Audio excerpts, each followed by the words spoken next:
ಪ್ರಿಯಾಂಕಾ ಸತೀಶ್ ಜಾರಕಿಹೊಳಿ ಎಂಬ ಹೆಸರಿನ ನಾನು ಲೋಕಸಭೆಯ ಸದಸ್ಯಳಾಗಿ ಚುನಾಯಿತಳಾದವಳಾಗಿ ಕಾನೂನು ಮೂಲಕ ಸ್ಥಾಪಿತವಾದ ಭಾರತದ ಸಂವಿಧಾನಕ್ಕೆ ಸತ್ಯ ಶ್ರದ್ಧೆಯನ್ನು ಮತ್ತು ನಿಷ್ಠೆಯನ್ನು ಹೊಂದಿರುತ್ತೇನೆಂದು, ಭಾರತದ ಸಾರ್ವಭೌಮತ್ವವನ್ನು ಮತ್ತು ಅಖಂಡತೆಯನ್ನು ಎತ್ತಿ ಹಿಡಿಯುತ್ತೇನೆಂದು ಮತ್ತು ನಾನು ಈಗ ಕೈಗೊಳ್ಳಲಿರುವ ಕರ್ತವ್ಯವನ್ನು ಶ್ರದ್ಧಾಪೂರ್ವಕವಾಗಿ ನಿರ್ವಹಿಸುತ್ತೇನೆಂದು ಸಂವಿಧಾನದ ಹೆಸರಿನಲ್ಲಿ ಪ್ರಮಾಣ ಮಾಡುತ್ತೇನೆ.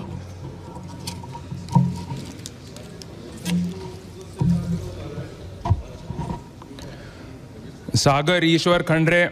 ಎಂಬ ಹೆಸರಿನ ನಾನು ಲೋಕಸಭೆಯ ಸದಸ್ಯನಾಗಿ ಚುನಾಯಿತನಾದವನಾಗಿ ಕಾನೂನು ಮೂಲಕ ಸ್ಥಾಪಿತವಾದ ಭಾರತದ ಸಂವಿಧಾನಕ್ಕೆ ಸತ್ಯ ಶ್ರದ್ಧೆಯನ್ನು ಮತ್ತು ನಿಷ್ಠೆಯನ್ನು ಹೊಂದಿರುತ್ತೇನೆಂದು, ಭಾರತದ ಸಾರ್ವಭೌಮತ್ವವನ್ನು ಮತ್ತು ಅಖಂಡತೆಯನ್ನು ಎತ್ತಿ ಹಿಡಿಯುತ್ತೇನೆಂದು ಮತ್ತು ನಾನು ಈಗ ಕೈಗೊಳ್ಳಲಿರುವ ಕರ್ತವ್ಯವನ್ನು ಶ್ರದ್ಧಾಪೂರ್ವಕವಾಗಿ ನಿರ್ವಹಿಸುತ್ತೇನೆಂದು ದೇವರ ಹೆಸರಿನಲ್ಲಿ ಪ್ರಮಾಣ ಮಾಡುತ್ತೇನೆ.